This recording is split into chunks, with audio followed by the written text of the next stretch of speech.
Hello everyone +3 third semester पिला माने जेनता कि आम ethics and value selection question answer discussion करूतना आज 4 नंबर वीडियो है। आज का हमें गोटे लॉन्ग क्वेश्चन आ दुईटा short important short note discussion करमा। गोटे इंपोर्टेंट लॉन्ग क्वेश्चन आ दुईटा शॉर्ट नोट डिस्कशन करमा जेनटा कि लॉन्ग क्वेश्चन रे जोची तुमर ethical issue related to women in Indian society से लॉन्ग क्वेश्चन आंसर डिस्कशन करमा। आ शॉर्ट नोट दुईटा जेनटा कि प्यूरिटी एंड टाइम मैनेजमेंट आ गोटे हमर रहउचे health care issue of elder person सेटा गुटे आम डिस्कशन करमा। तो स्टार्ट करमा आज लॉन्ग क्वेश्चन जेन अच्छे कि ethical issue related to women in Indian society रे काना ना भारतीय समाज रे नारी संबंधी नीतिगत समस्या काना से विषय रे लॉन्ग क्वेश्चन आसार संभावना अच्छे। तो वीडियो के लास्ट से देखो आराम से तुम गोटे लॉन्ग क्वेश्चन आ दुईटा शॉर्ट नोट आराम से बुझीज एग्जाम जब पढ़ुचे बहुत भल भाव लिखिक आसब। आगर 3टा वीडियो जो नहीं देखी हेने भी आम गोटे गोटे लॉन्ग क्वेश्चन दुईटा शॉर्ट नोट डिस्कशन कर आराम से बुझीपार। तो देखो women in Indian society women in Indian society have play a significant role in shaping culture family and tradition for century माने भारतीय समाज रे नारी माने प्राचीन काल ठारू माने प्राचीन काल ठारू परिवार संस्कृति एवं समाज गठन रे गुरुत्वपूर्ण भूमिका निभाइछन। वुमेन इज इंडियन सोसाइटी तांको रोल प्ले करछे मेन शेपिंग करबा लागि तांको संस्कृति परिवार एंड ट्रेडिशन फॉर आमर समाज की। तारपरे despite constitutional guarantees of equality, women continue to face numerous ethical issues that challenges their dignity, freedom, and rights. These issues are deeply rooted in social norms, traditions, economic structure, and gender-based discriminations. କାରଣ ନା despite constitutional guarantee equality तथापि समाज रे नारी माने आज मध्य अनेक नीतिगत समस्यार सम्मुखीन होउछन इश्यू दैट चैलेंजेस सम्मुखीन होउछन। एही समस्या गुड़िक सामाजिक परंपरा असमानता और लिंग भित्तिक भेदभाव उत्पन्न होइछि। कारण ना चैलेंजेस से काना काना करूछन तकर freedom rights they are issue related deep rooted social norms traditions economic structure and gender based ये रे ताकर माने सम्मुखीन होउछन से समस्यार। One of the major ethical issue हला one of the major ethical issue faced by women in Indian genders inequality माने नारी संबंधी सर्वाधिक गुरुतर नीतिगत समस्या होचे लिंग असमानता। From birth, girls to often experience discriminations in nutrition, healthcare, and education compared to boys.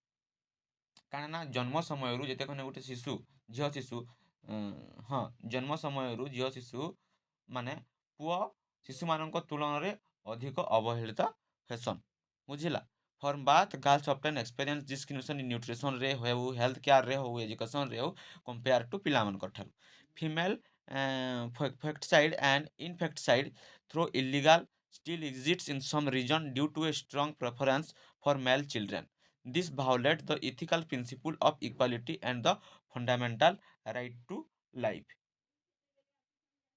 କେତେକ ଅଞ୍ଚଳରେ ନାରୀର ଭ୍ରୂଣ ହତ୍ୟା ଏବଂ ଶିଶୁ ହତ୍ୟା ଏ ଯାବତୀୟ ଜିନିଷ ଦେଖାଯାଇଛି। ଏହା ମାନବିକତା ଓ ସମାନତାର ମାନେ ନୀତିକୁ ସମାନତାର ନୀତିକୁ ଉଲ୍ଲଂଘନ କରୁଛି। Through illegal still exist in some region due to a strong preference of male children, the violates the ethical principle of equality and the fundamental right to life. Another serious issue is lack of access to education. ଆଉ ଗୋଟେ ହେଲା ଗୋଟେ ଶିକ୍ଷାର ଅଭାବର ଗୋଟେ ଗମ୍ଭୀର ସମସ୍ୟା ଦେଖାଯାଉଛି ଗୋଟେ ଶିକ୍ଷାର ଅଭାବ। Another serious issue lack of access to education. Although progress has been made, many girls are still denied education due to poverty, early marriage, households responsibilities, or societal beliefs that educating girls is unnecessary. Denying education not only limits personal growth but also prevents women from becoming economically independent, raising ethical concerns about justice and fairness। କାଣା କହିଲା ନା another serious issue ହେଲା ଆମର education ବାବଦରେ ମାନେ all the progress has been made mainly girls are still denied education due to କାଣା ଥିଲାଗି ନା due to ତାଙ୍କୁ ଝଟ୍ ବିହାଘର କରିସନ୍ early marriage ତାଙ୍କର ପରିବାର ରେସ୍ପନ୍ସିବିଲିଟିଜ୍ सोसाइटी କାଣା କହିବା ସେ ସବୁ କିଛି ଅଛି ଆଉ ମାନେ ଦରିଦ୍ରତା ହେଲା ଶୀଘ୍ର ବିବାହ କରବାଟା ଘରୋଇ କାମ ଓ ସାମାଜିକ ଧାରଣାରୁ सोसाइटी ଇଏରୁ କାରଣରୁ ଅନେକ ଝିଅ ଶିକ୍ଷାରୁ ମଧ୍ୟ ବଞ୍ଚିତ ହେଉଛନ୍। ନାରୀଙ୍କୁ ଶିକ୍ଷା ନ ଦେବା ଅନ୍ୟାୟ ଓ ଅନୀତିଗତ ଆଏ। ନେକ୍ସଟ ହେଲା ଚାଇଲ୍ଡ ମ୍ୟାରେଜ ରିମେନ୍ ଏ କ୍ରିଟିକାଲ ଇଥିକାଲ ପ୍ରୋବ୍ଲେମ। ଚାଇଲ୍ଡ ମ୍ୟାରେଜଟା ଗୋଟେ ବାଲ୍ୟ ବିବାହଟା ଗୋଟେ ହେଉଛି ନାରୀଙ୍କ ଜୀବନକୁ ଗଭୀର ଭାବେ ପ୍ରଭାବିତ କରୁଛି। Child marriage remains an critical ethical problem for girls. Many girls are married at a very young age, which deprives them of education, health, and freedom of choice. Early marriage often lead to early pregnancy, health complications, and domestic violence. This practice violates basic human rights and ethical values of autonomy and consent. ମାନେ ବାଲ୍ୟ ବିବାହ ନାରୀଙ୍କ ଜୀବନରୁ ଗଭୀର ପ୍ରଭାବ କରୁଛି ସେଟା। ଏହା ନାରୀଙ୍କୁ ଶିକ୍ଷା, ସ୍ୱାସ୍ଥ୍ୟ ଓ ସ୍ୱାଧୀନତାରୁ ବଞ୍ଚିତ କରୁଛି ଝଟ୍ ମ୍ୟାରେଜ କରିବାଟା। ଏହି ପ୍ରଥା ମାନବ ଅଧିକାର ସମ୍ମତିର ନୀତିକୁ ମଧ୍ୟ ସେ ଭଙ୍ଗ କରୁଛି। ଝଟ୍ ଶୀଘ୍ର ବିବାହ କରିବାଟା ଗୋଟେ ନାରୀମାନଙ୍କର ଲାଗି ଗୋଟେ ପ୍ରୋବ୍ଲେମ୍। ନେକ୍ସଟ ହେଲା violence against women is another grave ethical concern. ମାନେ ନାରୀଙ୍କ ଉପରେ ହିଂସା ଏକ ଭୟାବହ ନୀତିଗତ ସମସ୍ୟା ଅବଭିୟସଲି। ଦେନ୍ ଡୋମେଷ୍ଟିକ୍ ଭାଓଲେନ୍ସ ହେଲା, ସେକ୍ସୁଆଲ ହାରାସମେଣ୍ଟ ହେଲା, rape, dowry death dowry death and human trafficking continue to threats women's safety. Fear of social stigma often prevent women from reporting crime. Such violence reflects a failure of moral responsibility in society and undermines the ethical principle of respect for human dignity. ମାନେ କାଣା କହୁଛେ ନା, ନାରୀଙ୍କ ଉପରେ ହିଂସା କରବାଟା ତ ଗୋଟେ ଭୟାବହ ନୀତିଗତ ସମସ୍ୟା ଏ। ତାରପରେ କାଁ କାଁ ହିଂସା ତାକୁ କରାହେଉଛି, ଡୋମେଷ୍ଟିକ୍ ଭାଓଲେନ୍ସ, ଘରେ ହିଂସା, ସେକ୍ସୁଆଲ ହାରାସମେଣ୍ଟ, ତାରପରେ ରେପ୍, ଡାଉରି ଡେଥ୍, ଯୌତୁକ ପ୍ରଥାକେ ନେଇକିରି, and human trafficking continue to threats women's safety। ମାନବ ଅଧିକାର ହଁ। ତାପରେ fear of social stigma often prevent women from reporting crimes. Such violence reflects a failure moral responsibility in society and undermine the ethical principle of respect for human dignity। ସେଇ ଜିନିଷ ଲାଗି ସାମାଜିକ ଲଜ୍ଜାରୁ ନାରୀମାନେ ମଧ୍ୟ ସମାଜରେ ନ୍ୟାୟ ମାଗି ପାରନ୍ତି ନାହିଁ, ସେ ସବୁ ହିଂସା ଦ୍ୱାରା। ବୁଝିହେଲା। ନେକ୍ସଟ ହେଲା the dowry system, through legally banned legally banned, continue to affect many families. Women are often harassed about or even killed due to dowry demands. Treating women as a financial burden is ethically wrong and reinforces the idea that women are inferior to men। ଯେନ୍ଟା କି ଆମର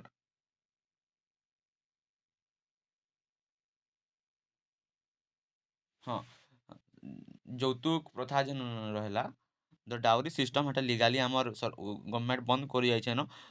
ଯେହେତୁ continue two effect many families ତାର ସଫରରେ ଆଇଲେ ତ ସେଟା ବନ୍ଦ କରାହେଇଛି। ଓମେନ୍ସ ଆର୍ ଅଫଟେନ୍ ସେଥିରୁ ହେରାସ୍ ହେଲେ, ଏବ୍ୟୁଜ୍ ହେଲେ, or even kill due to dowry demand, ଏମିଂ ଡେଥ୍ ବି ହେଲେ ସେ ଡାଉରି ଡିମାଣ୍ଡସକେ ନେଇକିରି। ତ treating women is a financial burden is ethically wrong and reinforce the idea that womens are inferior to main.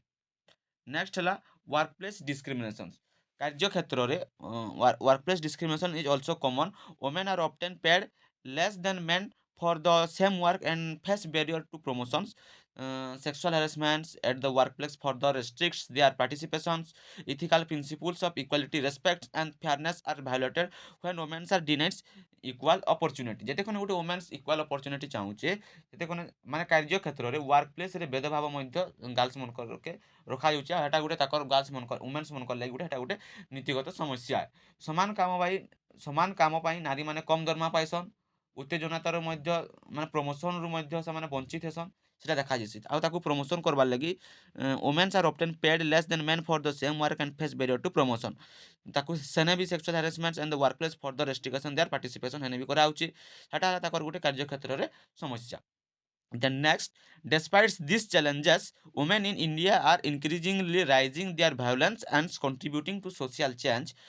Government's laws, women's movement, education, and awareness campaign are helping to address these ethical issues. However, laws alone are not enough. তারপরে ହେଲା to truly resolve ethical issue related to women, society must changes its mindsets. Men and women should be treated as equal human beings with equal rights and responsibilities. Ethical values such as respect, equality, justice, and compassion must guide social behavior. Only then can Indian society ensure dignity, safety, and empowerment for women.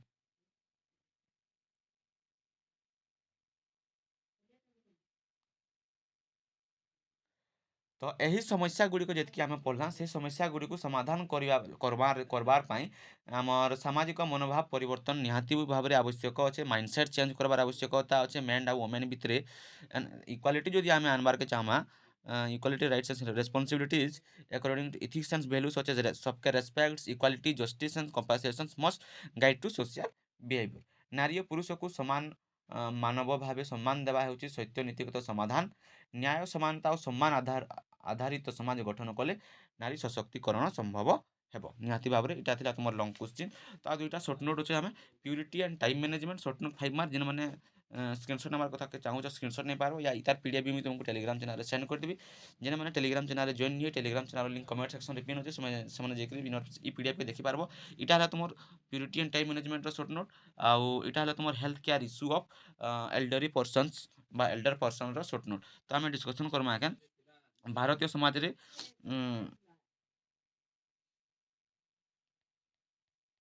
ହଁ ଏଇଟା ଆମେ short note ଦେଖମା ଆମେ time purity and time management ପବିତ୍ରତା ଓ ସମୟ ପରିଚାଳନା।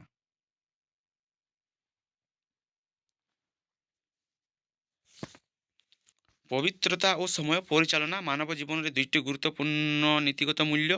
ଏହା ମାନେ ଜଣେ ବ୍ୟକ୍ତିଙ୍କ ଚରିତ୍ର ଶିଷ୍ଟାଚାର ଏବଂ ସଫଳତାକୁ ଗଢ଼ି ତୋଲେ। ପବିତ୍ରତା କେବଳ ଶରୀର ସଫା ସୁତରା ନୁହେଁ, ତାର ମନରୁ ଚିନ୍ତାରୁ କଥା ଓ କର୍ମର ସୂଚିତାକୁ ମଧ୍ୟ ବୁଝାଇଥିସି।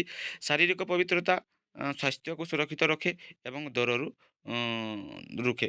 ମାନସିକ ଓ ନୀତିଗତ ପବିତ୍ରତା ଜଣେ ମଣିଷକୁ ସତ୍ୟବାଦୀ ସଦାଚାରୀ ଓ ସକାରାତ୍ମକ ମନୋଭାବର ଅଧିକାର କରେ। ଶୁଦ୍ଧ ମନ ଈର୍ଷା ଘୃଣା ଓ ଅସତ୍ୟରୁ ଦୂରରେ ରହିଛି। ସମୟ ପରିଚାଳନା ମାନେ ସମୟକୁ ଠିକ୍ ଭାବରେ ବ୍ୟବହାର କରବାଟା। ସମୟ ଅତ୍ୟନ୍ତ ମୂଲ୍ୟବାନ କାରଣ ଏହା କେବେ ଫେରି ଆସେ ନାହିଁ। ଯେଉଁମାନେ ସମୟକୁ ଠିକ୍ ଭାବରେ ବ୍ୟବହାର କରନ୍ତି ସେମାନେ କାମ ପଢ଼ାଶୁଣା ଓ ବିଶ୍ରାମକୁ ସମତୁଲିତ କରିପାରନ୍ତି। ଛାତ୍ରଛାତ୍ରୀମାନଙ୍କ ପାଇଁ ସମୟ ପରିଚାଳନା ସଫଳତାର ମୁଖ୍ୟ ଚାବି। ପବିତ୍ରତା ଓ ସମୟ ପରିଚାଳନା ଏକାପର ଏକ ସମ୍ପୃକ୍ତ। ପବିତ୍ର ମନ ଅପଚୟ କାର୍ଯ୍ୟରୁ ଦୂରେ ରହି ସମୟର ସଦ୍ବ୍ୟବହାର କରେ। ସେହିପରି ଏହି ଦୁଇ ମୂଲ୍ୟ ମାନବକୁ ଶିଷ୍ଟ ସଫଳ ଓ ଉତ୍ତମ ଜୀବନ ପଥରେ ଆଗେଇ ନେଇଯାଇଥାନ୍ତି। ନେକ୍ସଟ ସର୍ଟ ନୋଟ୍ ହେଲା ବୃଦ୍ଧଙ୍କର ସ୍ୱାସ୍ଥ୍ୟ ସେବା ସମସ୍ୟା କାଣା ନା ସୁସ୍ଥ ଜୀବନ ଓ ଉଚ୍ଚ ଆୟୁଷ କାଳରେ ବୃଦ୍ଧ ଲୋକଙ୍କ ସଂଖ୍ୟା ବଢ଼ୁଛି କିନ୍ତୁ ବୟସ୍କ ହେବା ସହିତ ନିଜସ୍ୱ ସ୍ୱାସ୍ଥ୍ୟ ସମସ୍ୟା ମଧ୍ୟ ଦେଖାଯାଇଛି। ସବୁ ପରିବାର ଯାହା ପରିବାର ସମାଜ ଓ ସରକାରୀ ସହଯୋଗର ଆବଶ୍ୟକ ଅଛି। ବୃଦ୍ଧଙ୍କର ଶାରୀରିକ ଏବଂ ମାନସିକ ସ୍ୱାସ୍ଥ୍ୟ ସମସ୍ୟା ସାଧାରଣତଃ ହୁଏ ଯାହା ତାଙ୍କର ଜୀବନମାନକୁ ପ୍ରଭାବିତ କରୁଛି। ଶାରୀରିକ ସମସ୍ୟା ଅତ୍ୟଧିକ ସାଧାରଣତଃ ଆର୍ଥରାଇଟିସ୍ ରକ୍ତଚାପ ଡାଇବେଟିସ୍ ହୃଦରୋଗ ହାଡ଼ ସୁନ୍ଦର ହେବାର ସମସ୍ୟା ମଧ୍ୟ ଦେଖାଯାଇଛି। ଦୃଷ୍ଟି ଓ ଶ୍ରବଣୀୟ କ୍ଷୟ ଜୀବନକୁ ସ୍ୱାଧୀନ ଭାବେ ଜୀବନ୍ତ କରିବାରେ ପ୍ରଭାବ ପାଇଁ ହୁଏ। ଏହା ଚିକିତ୍ସା ପାଇଁ ନିୟମିତ ଚେକଅପ୍ ଆଉ ଔଷଧ ଠିକ୍ ଖାଇବା ନିହାତି ଆବଶ୍ୟକ। ମାନସିକ ସମସ୍ୟା ମଧ୍ୟ ଗୁରୁତ୍ୱପୂର୍ଣ୍ଣ। ବୃଦ୍ଧଙ୍କର ଡିପ୍ରେସନ୍ ଆଞ୍ଜାଇଟି ସ୍ମୃତି କ୍ଷୟ ଆଲଜାଇମର ରୋଗ ଦେଖାଯାଇଛି। ସାମାଜିକ ଏକାକୀ ଭାବ ପ୍ରିୟଜନଙ୍କର ହାରାହାରି ଓ ସମୟର ଅଳ୍ପ ସକ୍ରିୟତା ମାନସିକ ସ୍ୱାସ୍ଥ୍ୟକୁ ପ୍ରଭାବିତ କରିଛି। ପରିବାରର ସମର୍ଥନ କାଉନସେଲିଂ ଓ ମନୋରଞ୍ଜନ ନିହାତି ଆବଶ୍ୟକ। ବୃଦ୍ଧମାନଙ୍କୁ ସ୍ୱାସ୍ଥ୍ୟ ସେବାର ସୁବିଧା ପ୍ରାପ୍ତି ମଧ୍ୟ ଚ୍ୟାଲେଞ୍ଜେସ୍ ହେସି। ଉଚ୍ଚ ଚିକିତ୍ସା ଖର୍ଚ୍ଚ ମାନେ ଯହ ପଇସା ଲାଗ୍ବା ସୀମିତ ଗତିଶୀଳତା ଓ ଜ୍ଞାନର ଅଭାବ ସମୟ ମାନେ ସୂଚିତ ଚିକିତ୍ସା ପାଇଁ ବାଧା ସୃଷ୍ଟି କରିଛି। ନିୟମିତ ଚେକଅପ୍ ପୂର୍ବ ସତର୍କତା ଓ ଶସ୍ତା ସ୍ୱାସ୍ଥ୍ୟ ସେବା ଆବଶ୍ୟକ। ଠିକ୍ ଖାଇବାର ଦରକାର। ମଧ୍ୟମ ଶାରୀରିକ କ୍ରିୟାକଳାପ ଓ ସାମାଜିକ ମିଳନ ବୃଦ୍ଧଙ୍କର ସ୍ୱାସ୍ଥ୍ୟ ଓ ମନୋବଳକୁ ସୁଦୃଢ଼ କରିଛି। ସମାଜ ଓ ପରିବାରର ସମର୍ଥନ ବୃଦ୍ଧକୁ ସୁସ୍ଥ ସୁଖୀ ଓ ସମ୍ମାନିତ ଜୀବନ ଯାପନ କରିପାରିବ। ତ ଆଜିର ଭିଡ଼ିଓରେ ଆମେ ଗୋଟେ ଲଙ୍ଗ କ୍ୱେଶ୍ଚିନ୍ ଦୁଇଟା ସର୍ଟ ନୋଟ୍ ଡିସ୍କସନ୍ କରିଦେଲା। ତାର ପିଡ଼ିଏଫ୍ ଟେଲିଗ୍ରାମ ଚ୍ୟାନେଲରେ ପାଇଯିବ। ତ ଯେନ୍ମାନେ ଚ୍ୟାନେଲକେ ସବସ୍କ୍ରାଇବ୍ ନ କରେ ଚ୍ୟାନେଲକେ ସବସ୍କ୍ରାଇବ୍ କରିଦିଅ। ତୁମ ସାଙ୍ଗମାନଙ୍କୁ ସେୟାର କରିଦିଅ ସେମାନେ ବି ପ୍ରାକ୍ଟିସ୍ କରିପାରିବେ ଲଙ୍ଗ କ୍ୱେଶ୍ଚିନ୍ ସର୍ଟ ନୋଟ୍ ଯେନ୍ଟାକି ତୁମର ଆଗାମୀ ଦିନରେ ହେବାର୍କେ ଯୋଉଥିବା ଏଥିକ୍ସ ସେନ୍ସ ଭ୍ୟାଲ୍ୟୁ ଏକ୍ଜାମ୍ରେ ବହୁତ ହେଲ୍ପଫୁଲ୍ ହେବା।